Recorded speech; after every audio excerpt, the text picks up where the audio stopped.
you saw the dark side of the FBI, another federal agency here, I'm sure that your spidey senses went up about the Secret Service as well. You've got sources and tipsters from these agencies coming to you as well. So have you found out anything that is not being discussed yet in this investigation?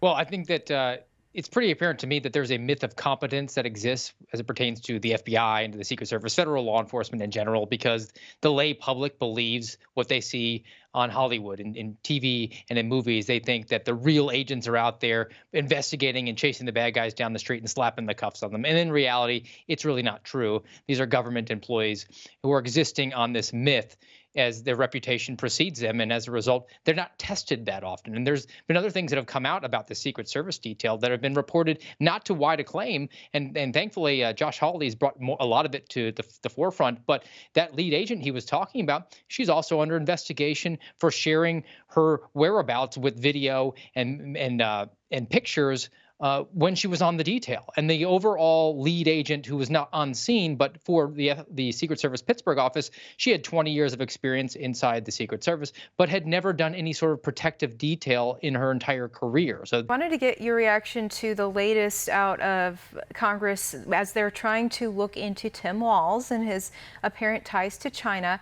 And they say they're just hitting a wall. The FBI is refusing to agree to their request to get information on China and Tim Walz. Why would the FBI not comply with that?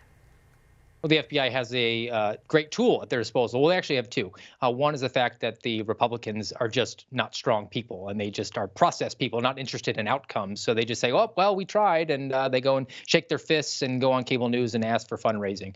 The other is that the FBI likes to hide behind their classifications. And they say, well, I'm sorry, you don't have a need to know. You don't have the necessary clearances for us to provide you that information. And they're setting up a narrative here. They're going to defend anything China related because Chinese tend to exploit from Democrats, and they're going to expose, or at least pretend to expose, anything related to Russia because they're going hard into this presidential election with the Russia narrative. They've done it in 2016. They've done it in 2020. They're going to do it in 2024, which is why they're having revelations that they're indicting GRU agents for Russia for doing cyber crimes against Ukraine, and hoping that Americans don't actually read the very press release and find out that, yes, they're state actors for Russia existing in Russia doing cyber warfare against Ukraine. America has no nexus to that. But we're setting up the narrative now because in September, early voting has started, and the FBI is ready, willing, and able to comply with the Democrats and then push that narrative forward.